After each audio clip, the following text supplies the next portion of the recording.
Donald Trump has predatory nature and predatory instincts.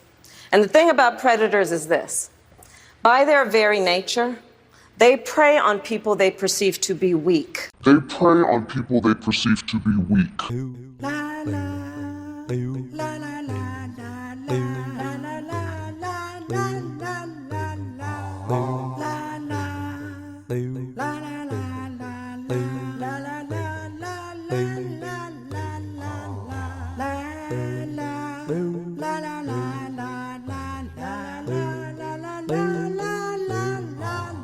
They prey on people they perceive to be weak. Hi folks, this is Peter Boykin for hashtag Go Right with Peter Boykin. Please share this and like this for more information. You can go to gorightnews.com for new articles. We got a couple of things to talk about today. Thanks for tuning in to hashtag Go Right. I think it's time for us to go right.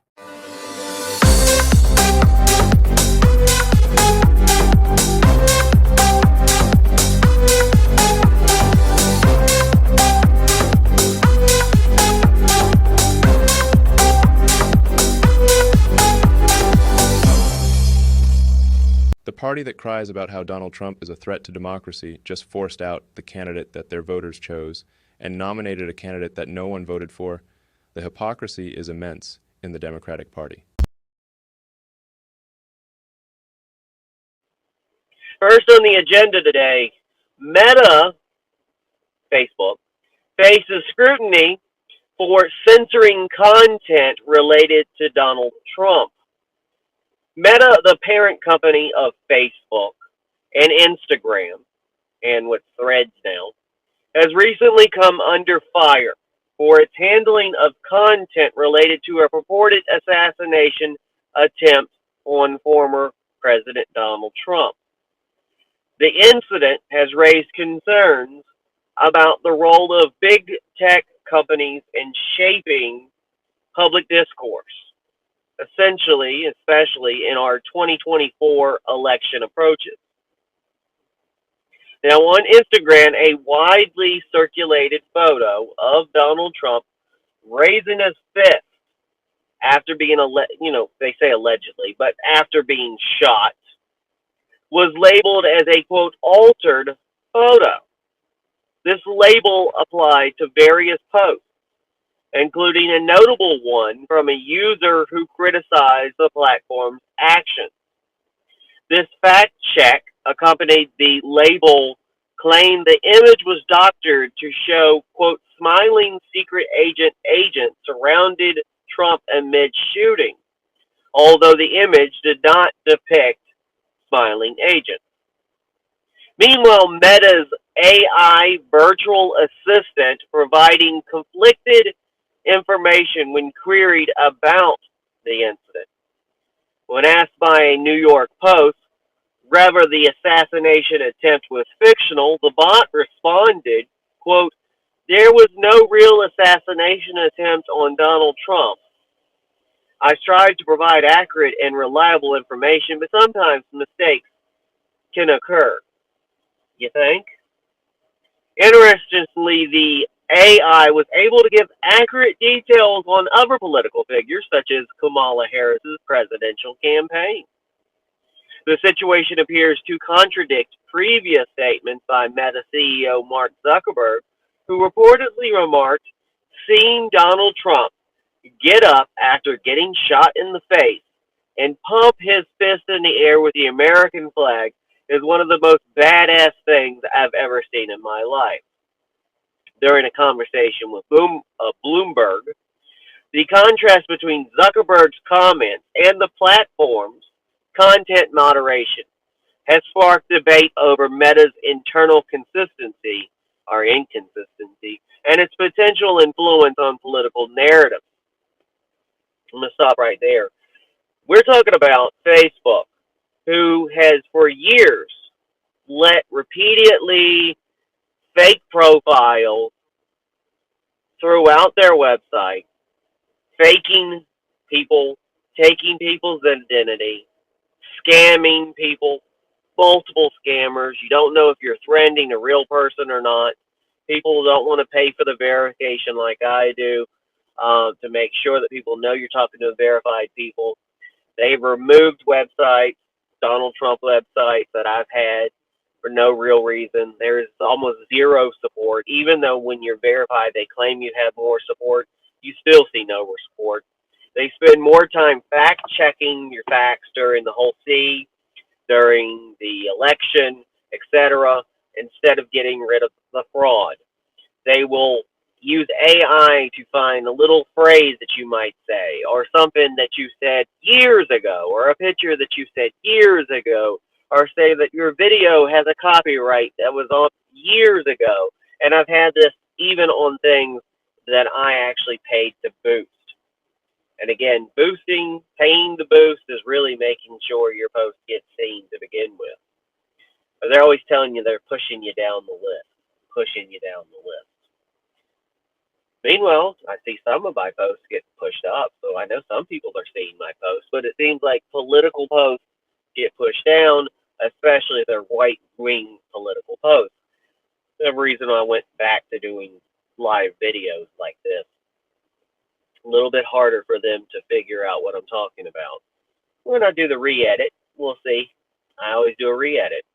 So let's continue on. Now, in response to this backlash, Meta's communication director, Danny Lever, issued an apology stating, quote, "This was an error. This has been fixed, and we apologize for the mistake." The tool also acknowledged the inaccuracies provided, well, the company, the tool, the company, might as well be the tool. The company also acknowledged the inaccuracies provided by its AI tool, noting that it occasionally disseminates incomplete, inconsistent, or out-of-date information. Well, if it doesn't work, honey, maybe you shouldn't use it. Now, there's opinion-based content in this podcast. I'm a constitutionalist for liberty. I'm a political observer. I do offer opinion-based content. I do have criticisms of big tech companies' potential bias and the suggestion of deliberate censorship. I think it's going on. Some people might say not. The concern here is the influence of large technology and technological firms on the information landscape, especially concerning significant political figures and events. This issue underscores the broader debate over free speech and the responsibilities of tech giants in a constitutional republic. As the election nears, it is anticipated that similar issues will persist, with big tech companies potentially playing a controversial role in the dissemination of information about candidates and political events. And we all know this happens because we know the Biden administration, the Barack Obama administration, etc., have been in cahoots, especially Meta and Doug Zuckerberg, or whatever his name is, in pushing back Republicans. I never agreed with QAnon, but they went through every single thing that had anything to do with QAnon and removed it from Facebook. Same thing with Proud Boys. Removed everything from Facebook. And they tried to do it with the election and the C information. I won't even say the word. Misinformation labels, the labels that basically get you suspended or pushed down the list. They even had a meme of Hunter Biden in his underwear with a scarf on that people put up in a weather balloon, and if that meme was put up, then they said that was nudity, etc. But there is nudity on Facebook, but they don't do anything about it. Anytime you report, nothing seems to ever happen. But the minute you say the wrong word or the wrong thing, and bam, they take you down. That's Facebook for you.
Skalski.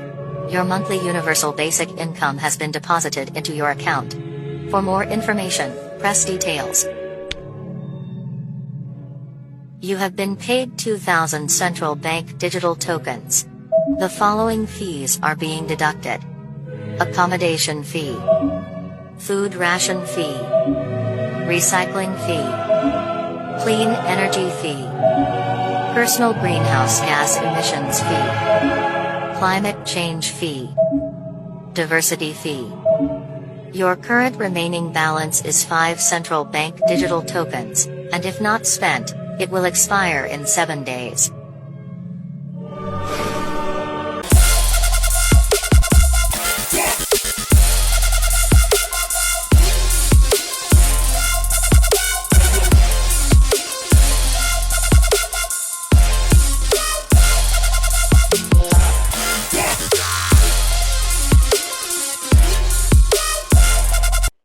So let's move on to the next news. So we've been talking about Kamala Harris. Yes, we've beat a dead horse to death with Biden, Joe Biden. He's kind of nothing burger right now. I know he's supposedly trying to work with the Supreme Court or trying to change the Supreme Court and some kind of term limits and some kind of social code or thing they got to go through. Somehow he's being a little dictator. It's not going to work. There's only less than 100 days before the election. Joe Biden is done. He needs to just shut up and just stay irrelevant and try not to fall down. Meanwhile, we don't even know if Kamala Harris will be the candidate because the Democratic National haven't happened yet. We don't know who her vice president will be. On the note, Roy Cooper here in North Carolina, a more moderate Democrat that was afraid to run as vice president because he would possibly have to leave the state. And he was afraid that our candidate for governor, Mark Robinson, who I do not like, and I've said it multiple times, who I think is a very flawed candidate, and I was bamboozled into supporting him back in 2018. I think he's a DEI candidate that has a lot of corruption and a lot of flaws that people with a lot of money has basically exploited to push him into some sort of viral internet star and a political pundit. Zero experience. Don't think he would be a good governor. And even Cooper thinks he shouldn't be a good governor because Cooper is afraid as lieutenant governor he would take over as governor if Cooper had to go out of town to campaign with Kamala Harris. So Cooper has decided to not be a vice presidential candidate or in consideration due to this fact. Good or bad, I don't care what you call me because I don't agree with Mark Robinson being our governorial candidate. I think it's not too late to write in somebody like Dale Falwell, who I still disagree with a few things on, but I think would have been a much better candidate for governor. And it looks like Josh Stein will probably end up our governor. Again, nothing that I can do about it. People say, well, why didn't you say it while you were running for lieutenant governor? Well, I was running for lieutenant governor. Harping about the potential governor candidates while I'm running for office really makes no sense at all. But people have, quote, decided. But that doesn't mean I'm going to vote for him. It doesn't mean I'm going to hold my nose and vote for him. And it doesn't mean I'm going to vote for Josh Stein. Frankly, I don't care. Only thing I can say is that Josh Stein isn't the worst we could have at the end of the day. We need to worry about real things that matter. So let's talk about Kamala Harris. Kamala Harris's record on illegal immigration and criminal justice. In our previous podcast, we went over a whole smorgasbord of things that Kamala Harris has done badly, poorly, and we're going to continue that with this trend and examine the history and policy statuses and stances of Kamala Harris, especially in the light of her tenure as San Francisco District Attorney. One incident stands out and may concern many voters. This incident involves her handling of an illegal immigrant, Alexander Izaguirre, who had pled guilty to selling cocaine. Instead of pursuing deportation or incarceration, Harris opted to enroll Izaguirre in her, quote, back on track program, which was designated as an alternative to incarceration. Now, program outcome and public safety concerns. The choice to place Izaguirre, I'm sure I'm pronouncing it incorrectly, in this program had serious consequences. Several months later, this same person committed a violent crime, assaulting Amanda Keffer by robbing her and subsequently running her over with her own vehicle, resulting in severe injuries, including a fractured skull. This tragic event raises critical questions about the balance between criminal justice reform initiatives and public safety. And I'm going to tell you, years ago, during that whole, and we were talking about Mark Robinson going and speaking at city council, and he got famous and everything. I was also going to Greensboro City Council. I read off names of victims of illegal aliens that were murdered or killed or died as a result of sanctuary states, of illegals coming over to this country, of people who shouldn't be here, of violent criminals. And I read that off. A lot of people did not like that in the audience. I will give it to the fact that the council let me speak. Of course, no big backers behind me, no viralness on that video. I had my moment. But it's important to continue and speak. And I probably need to start going back to city councils again and start raising a little more cane. So, victims' voices and public discontent. Amanda Keffer, who is now 44, has been vocal about her views on Harris's approach to criminal justice. She expressed disbelief at Harris's portrayal as a tough-on-crime prosecutor, stating, quote, if people who committed crimes were allowed to stay out of prison to train for jobs they couldn't legally hold, I think most Americans' concerns about policies and may prioritize rehabilitation at the expense of public safety, particularly when involving individuals not legally present in the United States. So she gave another guy a chance, a criminal, which, some cases that might be good to keep people out of jail, to give people a second chance. But when it comes to a potential illegal alien that we don't know any information about, we don't know what they've done, we don't know their criminal record, why? Why didn't we deport these people? Why don't we get rid of these people? Why don't we get them out of our country? Why do we let them stay to cause more violence on our citizens? Why do we not protect our citizens? And if she's planning on trying to be president, she needs to realize that we, the people, deserve to be protected by the government. That is one of the biggest roles the government has, to protect us. Society. This is a society, after all, like the Joker says. And we have to live in one. And that's what are we paying our taxes for? So here's analysis and context. It's important to consider these events in the broader context of Harris's career and policy positions, or her career and policy positions. Missionary. While her intentions with the, quote, back on track program may have been focused on rehabilitation and potential risks associated with such initiatives, voters evaluating Harris's suitability for higher office may weigh these factors, particularly those who prioritize law and order and stringent immigration enforcement. So the information presented reflects events and responses as they occurred, and it is crucial for the public to critically assess how such policies align with their views on governance and public safety in our constitutional republic.